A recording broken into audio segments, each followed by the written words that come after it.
Welcome to a new episode to Video Car Review, our international branch of Ausfahrt TV. And for those of you who haven't seen our format yet, check the eye at our logo and you will get a little explanation how our format is working and how you can get the most out of it. Alright, I'm in Bielefeld, my hometown today, and I'm happy to present you the all-new Mercedes-Benz CLA.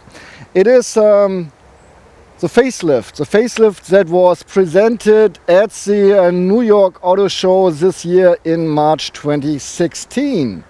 Hopping back in history, in 2011 Mercedes-Benz introduced a new B-Class, or the third generation of the B-Class, on a new platform called MFA platform. 1 year later they presented the new A-Class, completely new car. Between the two generations, much more sporty, more lifestyleish, and the A-Class was based on the MFA platform as well. Another year later, in 2013, at the Fashion Week in Berlin, Mercedes introduced the CLA. And the CLA, the name comes from the CLS, even the CLS was based on the E-Class. They called it CLS. Coupe Limousine, and so here we got the CLA, the Coupe Limousine of the compact class, the A-Class, the CLA. Pretty easy, right? Another year later, in 2014, Mercedes-Benz introduced the shooting brake version of the CLA, so similar to the CLS shooting brake, we got the CLA as a Coupe Limousine and the CLA shooting brake, well, sort of the lifestyle E-State version. By the way, the CLA holds the world record for the best CD value of a production car.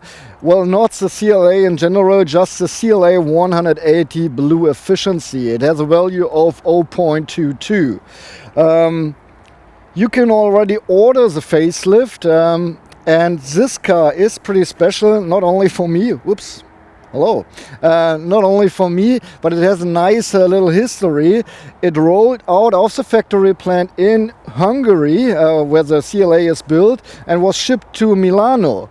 Because Mercedes-Benz did a road trip with quite a few camera guys, photographer, models, Instagrammers, bloggers, YouTubers, a whole bunch of cool people, and they took the car from Milano to Paris to Amsterdam, and they ended their trip in Berlin. If you want to check the social networks under the hashtag Urban Discovery, you find a whole bunch of really cool images, and there's supposed to be some movies coming as well. Just look for the hashtag Urban Discovery. I'll link it in the description text as well. Well, I don't see really a competitor for the CLA, and not only because I love the car so much, but we have the Audi A3 Sedan, which has a very slight coupe roofline, but it's not really a coupe like a sedan. So, but if there is a competitor, then the A3 Sedan. BMW, they should build the 2 Series Grand Coupe. That would be a competitor, but if you see any competitors, please let me know. I don't see any. For those of you who are familiar with our format, if the lid or the hood is already open, it means you have to open it yourself. It's not an automatic lift system. Alright, so no automatic lift for the CLA, but 9 different powertrains, 6 petrol engines, 3 diesel versions. So starting out with the petrol engines, we have a 1.6 liter petrol engine with either 122 or 156 horses. Then 4 2-liter engines, starting with 184, 211, 218, and the AMG version has 381 horses. Looking at the diesels, we start out with a 1.5 liter diesel with 109 horses, and then we got 2.2 liter diesels. The smaller one has 136 horses, the bigger one 177 horses. You shift by factory setting with a manual 6-speed, except the 2 bigger diesel engines and the CLA 250 has 7G DCT and an automatic transmission, and the AMG model of course has the AMG speed shift 7-speed, whatever it is, DCT. Normally the CLA has front wheel drive, but you get 4MATIC, the all-wheel drive by Mercedes-Benz for certain models. It's always connected to the 220 petrol engine, and as an option you get it for the 250 petrol engine, while the AMG model always comes with 4MATIC. And as an option you get this for both of the stronger diesel engines. And here's the heart of our test car. Our test car is a CLA 250 4MATIC. So we got a 2-liter 4-cylinder engine in here with 211 horses. By the way, the sport version of the CLA 250 has 280 horses. So this engine is good for maximum torque of 350 Newton meters, and you get them in a range between 1,200 and 4,000 RPM. As mentioned in the name, 4MATIC, so we got all-wheel drive, and the 250 4MATIC always comes with the automatic transmission, the 7G DCT. Let me give you the basic specs about our test car, the Mercedes CLA 250 4MATIC. It accelerates from 0 to 100 kilometers per hour or 0 to 62 miles per hour in 6.5 seconds. By the way, the AMG version, the CLA 45, accelerates in 4.2 seconds. The top speed of our test car is limited to 240 kilometers per hour, which equals 149 miles per hour. The gas tank of the 2016 Mercedes-Benz CLA 250 4MATIC will take 56 liters or 14.8 US gallons. Mercedes-Benz gives a fuel consumption figure of 6.7 liters for every 100 kilometers driven, or 35.1 miles per US gallon, which means that under perfect conditions you can drive up to 830 kilometers or 510 miles without stopping for fuel. CO2 emissions for the 2016 Mercedes-Benz CLA 250 4MATIC should be 156 grams per kilometer according to Mercedes-Benz. The Mercedes-Benz CLA has a length of 4.64 meters or 183 inches with a wheelbase of 2.7 meters or 106 inches. It is 1.43 meters high, so 56 inches, and it is 1.78 meters wide, so 70 inches, with a span of 2.03 meters or 80 inches from mirror tip to mirror tip. For the turning circle you need at least 11 meters or 36.1 feet of free space. The curb weight comes in at 1,535 kilograms or 3,384 pounds. The maximum loaded weight is 2,025 kilograms or 4,464 pounds. In Germany our test car would cost round about 61,802 euros. Alright, so I'm showing you the facelift of the CLA, and you might wonder, okay, where did the face get lifted? I don't know either. Honestly, I don't know.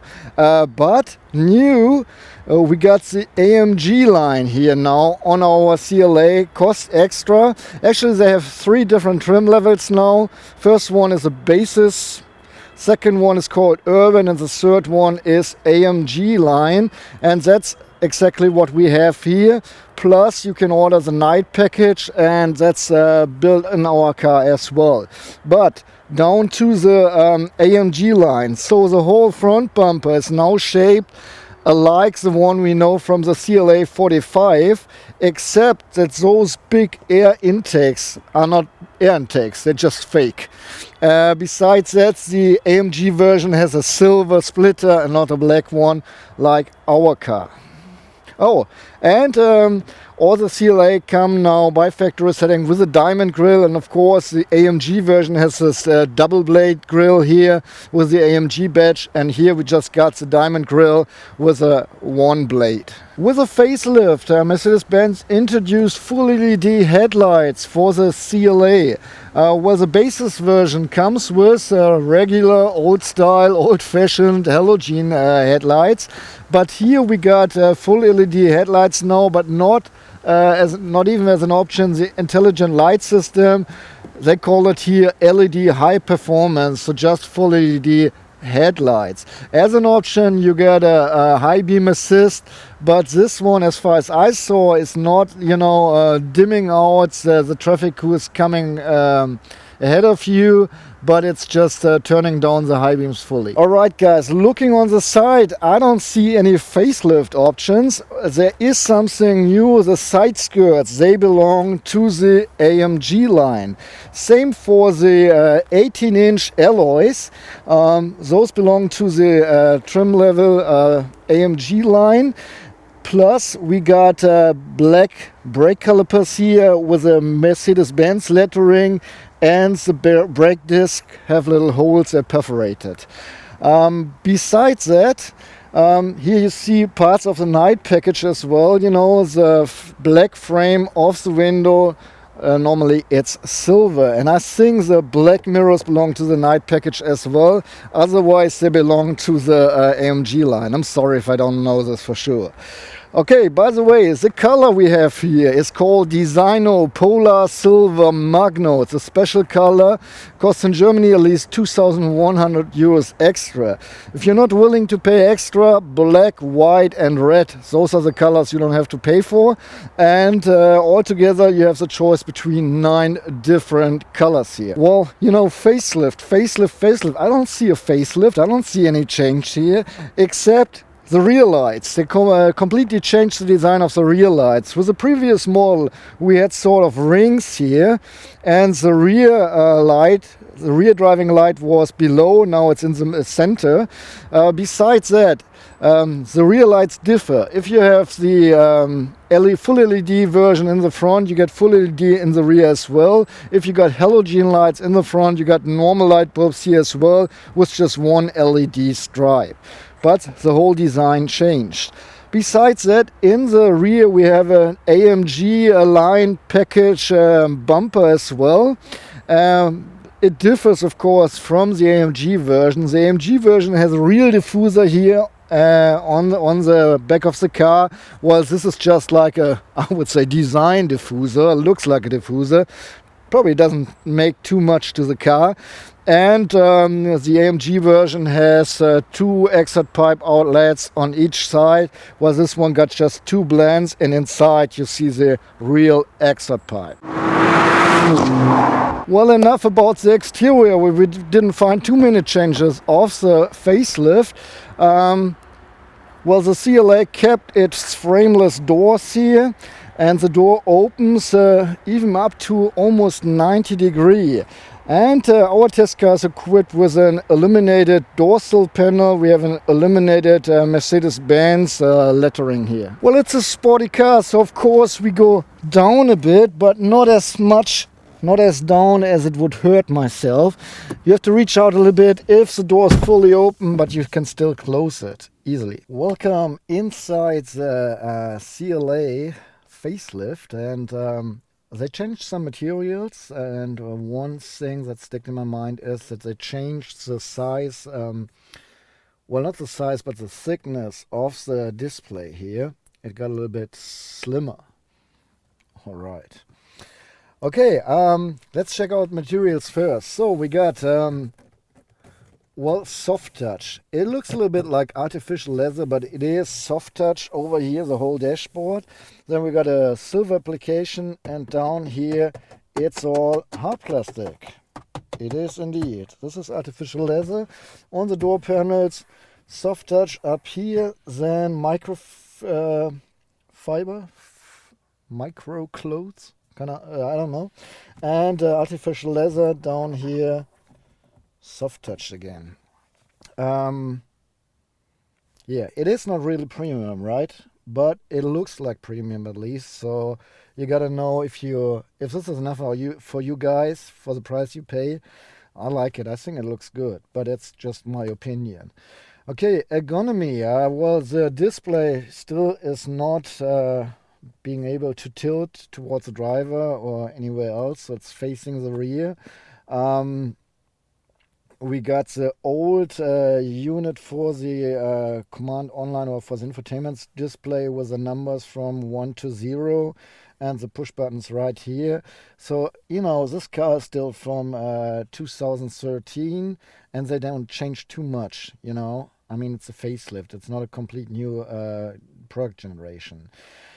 Below that, we have a button line, various functions, and down here the air condition. And just one thing I would like to mention, if you're driving, you know, and you want to change something, except the temperature. The temperature is easy, you know, you can easily find the wheel, but all the other buttons, that's hard to use while you're driving, because you really have to look down here and look my head. I'm driving, and now I'm trying to focus here.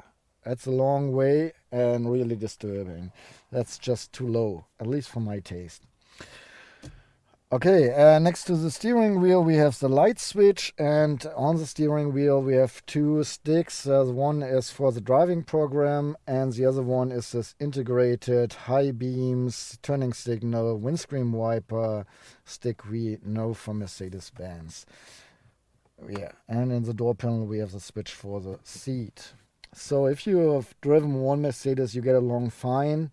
Otherwise, you find yourself comfortable in between a few hours, I guess. It's not too complicated here.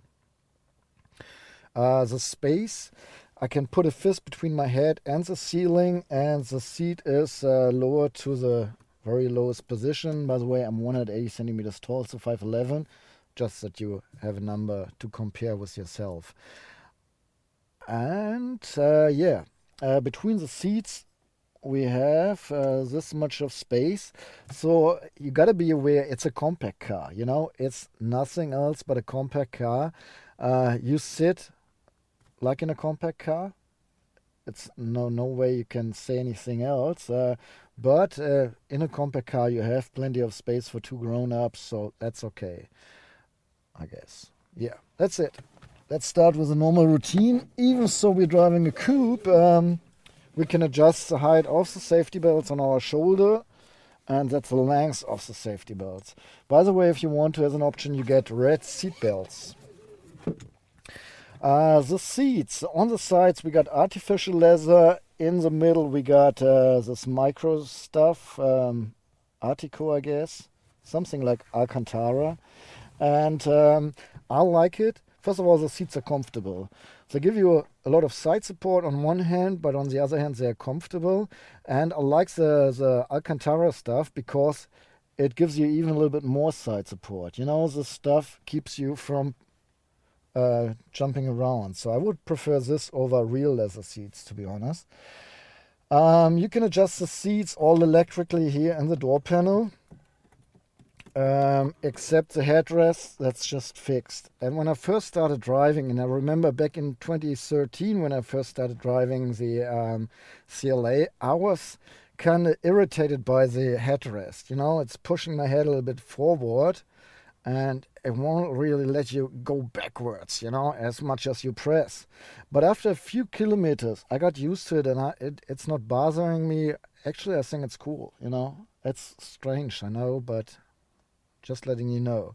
Especially if you're taller, you might want to really take this car for a longer ride to check the headrest and how much you still see when you're sitting that high.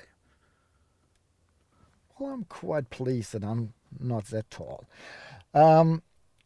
Okay, and we got a seat heating here, 3 intensities, by the way, as well. And an electric lumbar support as well, down here. Up, down, 4 ways, in and out. Okay, onto the steering wheel.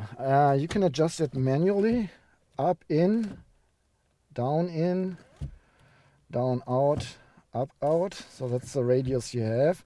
If I would rather drive loose, you know, having it down this way, it covers, the upper part is covering part of the cockpit, which is kind of sad, so I will have to put it this way. The steering wheel is coated with black leather and we have a red contrast stitching, by the way, as well in the door panels and on the seats here.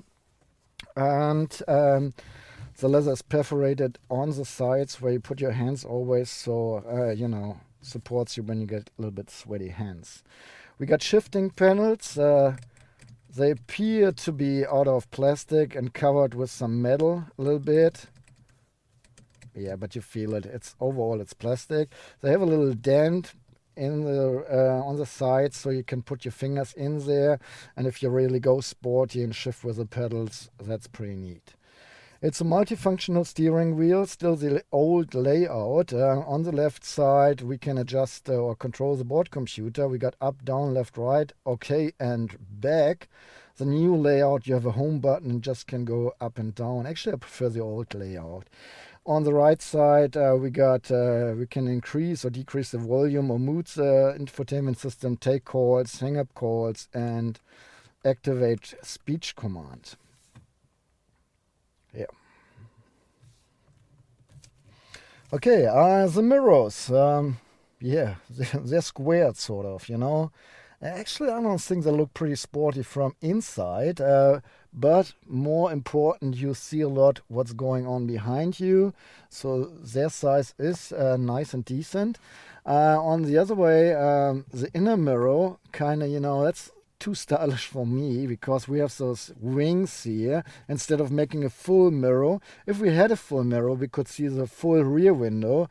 This way I really have to turn my head a little bit to see everything.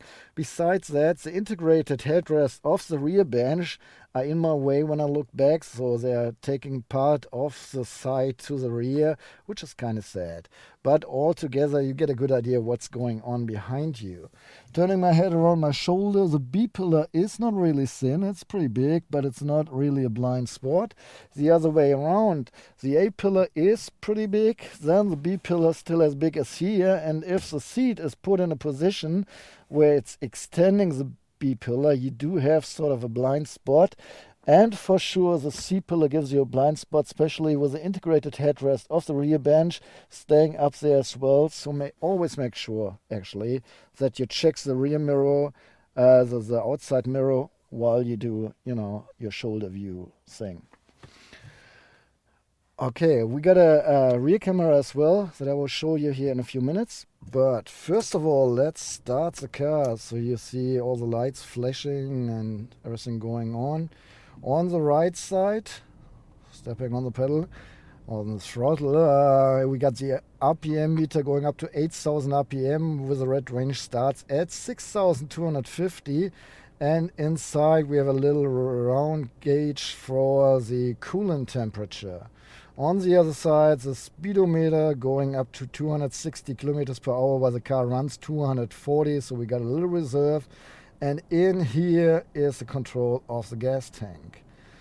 Between the two controls, we have the board computer, or rather big display. Up here we have the outside temperature and the time. If you want to, you can replace the temperature by by miles per hour. And here we got the board computer. So current mileage and trip mileage. That's the reach of the tank, and your current fuel consumption. Well, an eco display, you know, the more efficient you drive, the more green you get. I don't know, it seems kind of broken, you know, because I was not speeding or anything. Well, whatever. From start, from last reset, so that's what I drove here, and the digital speed. That's it. To the side, we have navigation, which does not work because Apple CarPlay is active. That's really stupid. Audio, same. Telephone, same. Those are the assist systems, the service menu, and here are the settings. So that's it. So here is the display, and the command online in the CLA now supports Apple CarPlay. First thing you do, you swipe, and you feel nothing happens. It's not because the screen is screwed. It's not a touch screen. So what you got to do is use this shutter and use CarPlay the old-fashioned way, sort of. It works. Amazingly, it works pretty good. But it's really it's strange to use it this way because all the other displays have a touch screen, and you Well, I'm at least pretty used to the touchscreen. Okay, going back to the Mercedes world. Now you see radio, Apple CarPlay and car. And now if I remove my iPhone here, so now all the other options kick back in. Navigation, radio, media, telephone and car. And especially with the navigation system, I'm really surprised. So once I put in the iPhone, I cannot use the regular navigation system. Say what? I mean, hello? That's a design failure, I might say. Well, besides that, this system is, I think, pretty much the same that we know from the C-Class in terms of design and user interface. So here we can choose different stuff and so on. I apologize for not putting the car in English. That's stupid for me. So it's a phone dialog. Here I can switch between Apple CarPlay, phone itself, and so on. And finally, we got the car. In the car menu, just a few things I would like to point out. First of all, we got ambient light here, 12 colors you can choose from. And I will choose green now. First of all, green in here, you see it? Green in here, the handle. Green in there, the pedals. And green in here, the cup holder. So it is a little bit of ambient light here. You get a little bit of ambient, but it's not as bright and shiny as you know it maybe from the C-Class or S-Class or E-Class. So orange again, same here, orange, orange, orange. Okay, and you can not only choose the color but as well the light intensity or turn it off. But while turning it off, you had to pay for it, you know. Okay, next thing I would like to point out are the different driving programs. Here I can configure the individual programs, so I can change the setting of the engine and transmission, the suspension, the steering, start-stop and the air condition if I want to. And here is just another view, some gauges, you know. If you like to drive sporty and want something else fuddling around in your eye, you want to use this screen. Besides that, here's another one, which is not as nice, you know, fuel efficiency. But I'm just standing here letting the car run, so it gives me strange things. Oh, and finally, not to forget the rear camera, with the lines moving as you move the steering wheel with a little icon where the sensor stuff kicks in. And we have two different views here. So it's not a bird view camera, 360-degree camera, just a regular camera. But we got the old-fashioned signals here from the sensors, which I appreciate and like so much more than the digital version. Well, both displays or, you know, all the controls you can read easily during day and nighttime. So, time to turn off the engine. As an option, you get a panoramic sunroof in the car. I like it. I would take it for sure because it makes or it colors the roof black. You know, it's a panoramic sunroof, so it's all black, the roof, which I like, especially for white or silver cars.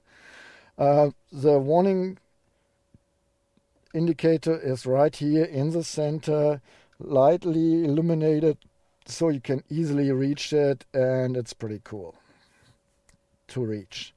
And last but not least, the horn. Alright, and finally back. No, just kidding. Okay, now it's a compartment check. I show you all the compartments you have in the car, especially important, I guess, if you buy this car as a daily driver.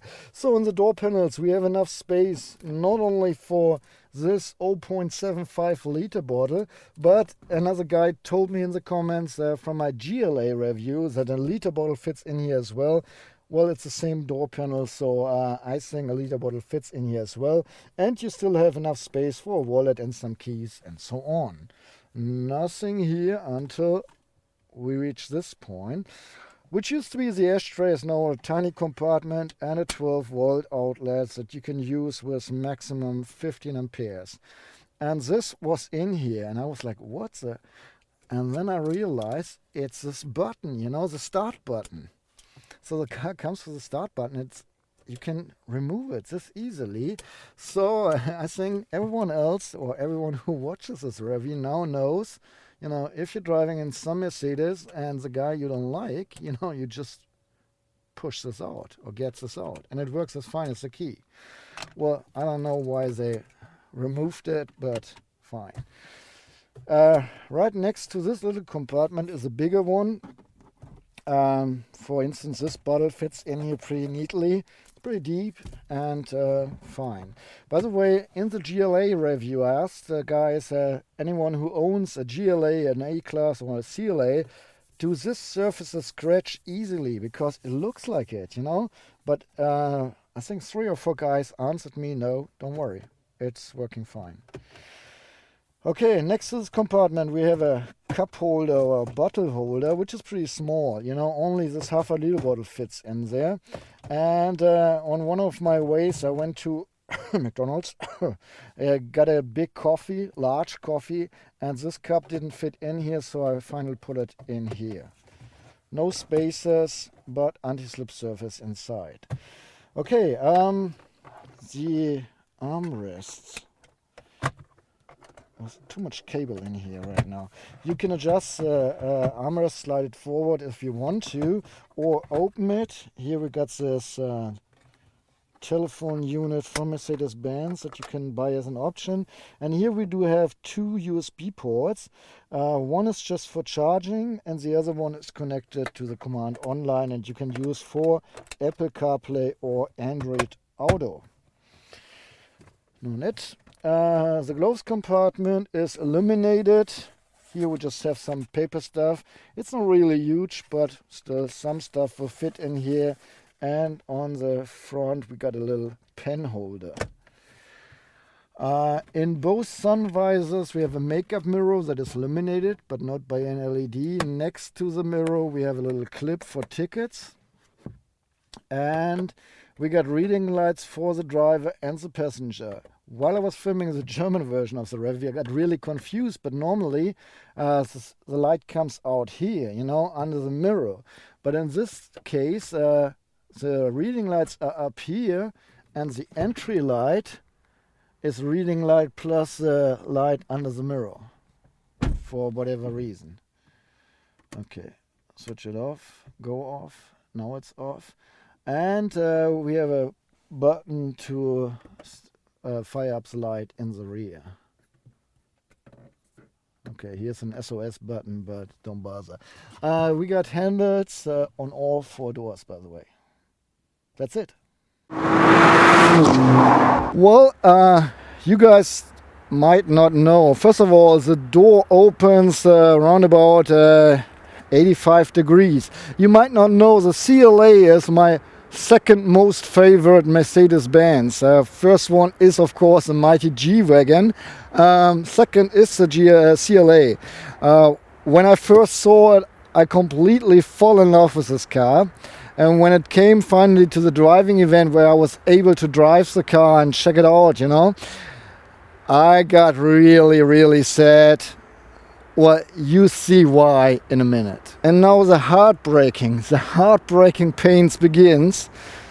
Just look at me. I mean, you see the roof line? I really have to fold down myself to get in the car. And even so, closing the door is easy. Putting my head here somewhere is not. Alright guys, I'm 180 centimeters tall, so 5'11", and it's not any fun to sit back here for me. Because, first of all, I got space for my legs. I can push the feet halfway under the seat, but the seat is pretty low, so I cannot really put my whole feet under there. But my head, you know, if I'm not sitting like this, I touch the ceiling. And I'm not even able to get to the headrest. So the headspace here is not limited, it's just not there. There is no headspace. It's really tight, and I would not be happy to sit back in here for a couple of 100 kilometers. I would be really upset and my back would probably hurt because I would sit like this all the time. It's not fun. It really is not. However, the materials on the back row, we got this Alcantara stuff in the center as well, and the artificial leather here with red stitching. In the door panel, soft touch on top, microfiber and artificial leather. Down here we got rather hard plastic. By the way, the ambient light here at the handles as well here and down at my feet. Okay, well, just one more thing. I will scoot in the middle. I'm sitting even higher in the middle, and my upper legs are covering parts of the seat cushion of the outer seats. No way that 3 grown-up my size sit here. Otherwise, it's really, really, really cozy. Or they're like thin models. Besides that, we got Isofix hooks on both outer seats, and for the outer seats, the locks of the safety belts are stiff. So kids should be able to buckle up themselves easily. And that's the length of the safety belts. So I think you shouldn't have a problem to buckle up at least a child seat, probably even a baby shelf. All right, we got power-driven windows. And of course we got a protection here as well, so that's fine. The glass is tainted, I forgot to mention this. But, you know, looking outside the window is not fun either, because if I'm, you know, folded in like this and I look to the side, I'm knocking to this part already. So I really have to lean forward to look outside. That's the way I can look outside. Doesn't look comfortable. It is not comfortable, I promise you. All right, in the door panels we have space for this half-a liter bottle, and that's pretty much it. The rear of the front seat is covered with hard plastic, so if I put my knee against here, I'm not disturbing the driver. In the center we got 2 air outlets, a little lid. In the used to be an ashtray, a little compartment, and a 12-volt outlet for maximum 15 amperes. We got reading lights for both outer seats. Have a handle here with a little hook for a jacket. And as an option, you get an armrest in the rear as well, but we don't have this option. That's pretty much it from the rear. Not exciting. I'm not excited, at least. Alright, before I show you the trunk, I would like to present the key to you guys. That's the one, the old Mercedes-Benz layout. I rather prefer the new layout that comes with the E-Class, but here's still the old key. On the front, the Mercedes-Benz star, 3 push buttons. Lock the car, unlock the car, and open the trunk. We can open the trunk as well, just pushing here or in the door panel. But I would like to use the key. Oops. Because it looks like magic, right? By the way, it's not electrically, it's just mechanically. There's a feather inside, a spring feather that opens the trunk. So we got 470 liters of space here for our luggage, and my tripod case fits in here, at least in the front part, not in the rear part between the wheel arches. 470 liters equal 17 cubic feet. And I got my backpack in here today, as well as my carry-on luggage trolley. But believe me, there's space for much more stuff in here if you pack right and wisely. So let's check out the dark room, I might say. First of all, we got a trap door here we can open, and down here we find another little luggage compartment, as well as warning triangles, a tire fit, and some warning vest. But you can put some stuff in here. I don't even think a carry-on luggage piece. On the right side we have the light, as well as a little net in a compartment. Here we got the first aid kit and the board material. Besides that, we have 4 rings, 1, 2, 3, 4. And just to let you know, here we don't have any carpet or anything, it's just metal. On the lid there's another light, red to the back, white to the ground, so another light for the trunk. Here we got a handle and another warning triangle. And I think that's already it. Alright, we can even flip the back seats, but we can't do this from the trunk. I have to open the side door and push this handle right here, then it falls. 60% on the left side, 40 on the other side, and it's not really a plain surface. Raises up here a little bit, but at least it's possible. I'm here, down here, and I got Brian's measuring tape. First of all, I just told you something stupid. It's not a flat surface, because in the trunk we have a little dent here, goes up round about, well, almost 8 centimeters, so 3 inches, and then it's flat with the seat cushions. Okay, so starting to measure everything. To this dent we have 84 centimeters. If I flip the whole thing, to the flipped rear bench we got 156 centimeters, so 61.5 inches. And I put the passenger seat to the very front. Then we got 190 centimeters, so almost 75 inches. On the lower part, the trunk had the width of 103 centimeters, so 40.5 inches. But, here on the upper part, in a height of 23 centimeters 9 inches, we have this mechanical stuff of the spring feathers, and here we only have a width of 93 centimeters, so not even 37 inches. And the height in the trunk, not working for me today, is 52 centimeters, so 20.5 inches. And the height of this loading frame here, we got 39 centimeters, so 15.5 inches. And the width of the loading frame, we got 104 centimeters, so 41 inches. Some more numbers. If you're gonna lift something in the trunk, it goes up 70 centimeters, so 27.5 inches, and then it goes down around about 17 centimeters, almost 7 inches. Up here at the largest part, or the widest part, you have 91 centimeters of width to load in things, so almost 36 inches. The part down here, it's only 70 centimeters, so 27.5 inches. And the lid opens to a height of 170 centimeters, so 67 inches. You can store stuff, you can put up to 490 kilograms inside the CLA, which equals 1080 pounds, of which you can put up to 100 kilograms on the roof, which equals 220 pounds.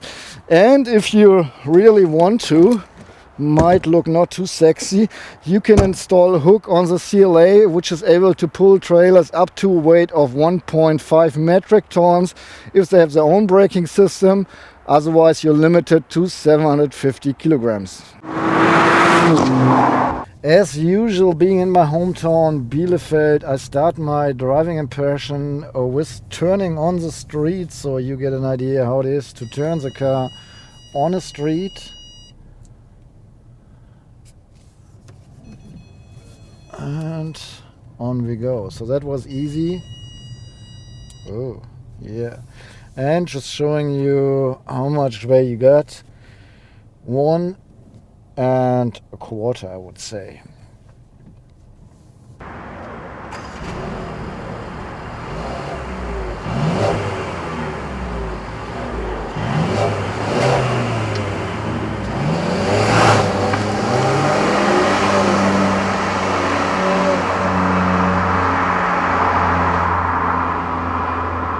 Alright guys, we are hopping straight on the Autobahn.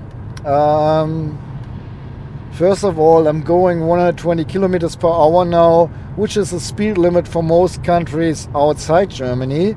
And for 120 kilometers, it's a really silent runner concerning wind noises.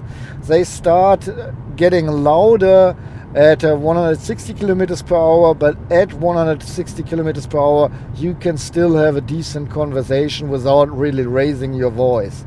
Everything faster than that, it's getting a little bit louder.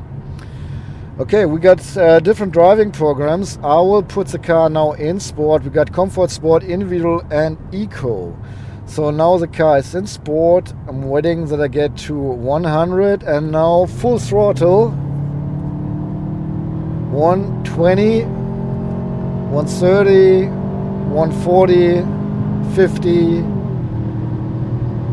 60, 70, 80, 90, 200, 210. Well, now it's louder, right? 220.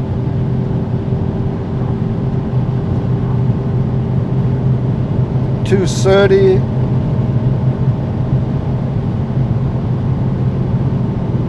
well, 235, and now, ooh, baby, now I really have to hit the brake. Well, thanks for not looking in the rear mirror. And back to comfort. So acceleration is fine. You have to keep in mind we have a 2-liter 4-cylinder, 211 horses. By the way, the CLA 250, you get a sport version as well. That's the one with the 218 horses, so 7 horses more. If you need that, I don't know. It differs from the setup interior-wise as well. Okay, so we got 211 horses out of a 2-liter engine. You can drive sporty, yes, but it's not a sports car, period. However, I think acceleration is fine. When I was driving back from Berlin to Bielefeld, first part I went in sport and then I got annoyed a little bit because in sport the engine is always having more RPM because it shifts later, you know, so to be sporty, but having more RPM means the engine is louder. So I usually went, or after a while I went to comfort because the car was running more silent than. I think this is really age related. I'm getting older, you know, I'm sorry, I apologize, but that's the way it is, you know. And so getting older, I don't appreciate loud engine noises anymore. For a little while, yes. For a long while, no way. As you just saw, I had to hit the brakes a little bit harder. Driving back from Berlin to Bielefeld, I had more than one incident like this where I really had to push the brakes hard. The car slowed down the way I wanted to, fast enough and all that. So brakes are fine. You can even, you know, put your foot tenderly on the pedal and the car reacts this way, which I like. The steering in comfort is already direct. You know, we have a little part in the middle where it's not reacting, but then it starts kicking in. Going back to sport, you will see even in the center the car's reacting. So it gets significant more direct the steering is in sport. See? Going from sport to comfort, cars getting much more silent. Talking about the suspension, we have an adaptive suspension. You get 3 different suspensions for the CLA. Regular one, factory setting is a sport suspension. Then you got a comfort suspension, and this one is adaptive one. So we got 2 settings, comfort, which I'm driving right now, and sport, well, which I did before. And in comfort, you feel that the car is really trying hard to make it as comfortable as possible for you, while in sport the whole setup gets a lot stiffer, but not so stiff that you think, well, you know, I'm hopping around and it's so bad. It's just to give you the feeling more contact sort of to the street, which is cool. Oh yeah, we got the 7G DCT here. So shift, shift, shift, shift. It shifts really fast. If you drive in comfort, oops, you hardly feel the car shifting. If you really push the throttle hard in sport and then you shift, you feel a little, you know, a slight thing going on in the car. Besides that, I have nothing to complain about the transmission. So I guess got everything covered. Steering, brakes, suspension, engine power, noise level. Oh yeah, maybe noise, you know, in terms of sound, engine sound. It is a 4-cylinder. Once you push the throttle, you know, it's like, yeah, you hear it. Does it sound sporty? Well, it's trying, I guess, but it's not working too well. We have quite a few assist systems in our car. We got an adaptive cruise control, the Distronic. We got an adaptive lane keeping assist. Together they match as a traffic jam assist. At least it works fine in a traffic jam. We got a blind spot warner, a little triangle in the mirrors. And we got a traffic sign recognition. Works with charm. Then our car is equipped with a Harman Kardon sound system, a premium sound system. You don't get a Boommaster system yet, or not yet, for the CLA. The Harman Kardon system is not that expensive. It sounds okay, but that's it, you know, not really cool. But then really cool is the Boommaster system in the new E-Class, which costs around about 5,000 or 6,000 euros. This one is, I think, 800. So in relation to the money you spend, it's fine. I would buy it anyway, you know, I would buy it, of course. But it's not, you know, that important. That's it, coming to an end of my review of the Mercedes-Benz CLA 250 4MATIC. And once again, I love this car, I really do. And well, you know, the sum up is always kind of subjective, not objective. But even being subjective about other cars, I'm trying to be a little bit objective. However, this is hard for this baby here because I love it so much. I really love this car. I explain it to you. But first of all, let's look at fuel consumption. When I got this car in Berlin, you know, from the road trip guys, the board computer said 2,300 kilometers and an average fuel consumption of 10 liters. And I was like, oh boy, you know, Mercedes claims a fuel consumption of a possible fuel consumption of 6.7 liters. So I thought, well, you know, this lifestyle bloggers, you know, this Instagrammers, and so I resetted the whole thing and started driving myself. I got up the next morning at 4 o'clock in the morning, you know, even the birds were still sleeping, and I was, you know, hitting the road, going straight from Berlin to Bielefeld, which is a 4-hour drive normally. And after the speed limits vanished, I was like pushing the car for around about 40, 50, 60 kilometers. And once all of a sudden, I had this feeling, let's look at the fuel consumption. It said average fuel consumption of 15 liters. And I was suddenly, you know, instantly pushing the sport button once again to get back in comfort and trying to take things a little bit easy. Now I drove the car around about 600 something kilometers and have an average fuel consumption of 12.6 liters, which is still plenty too much. So, but I was driving in the city around about 30 kilometers, just, you know, city traffic, and it says fuel consumption 13 liters. So on one hand, it's thirsty on the Autobahn, on the other hand, very thirsty in the city. And I have to admit, I never use the eco driving program, so might want to do this next time I get the car. Well, I think you should calculate with at least 10 liters. If you drive a little bit more sporty or you have a lot of driving on the highway, on the Autobahn, whatever, then, you know, add a couple of liters if you want to. But that's not the point. Fuel consumption done, checked off. Driving fun. You know, normally driving fun, I say I never have fun in an SUV, you know. I like to drive sporty cars, la la la la. I don't think that the 211 horsepower engine makes a CLA really sporty car, but you can drive sporty. I have a hard time saying something about driving fun, because once I open the door, sit myself in the car and start the engine, my fun starts already because I like the car so much. So I'm having a hard time, you know, being objective, subjective, whatever.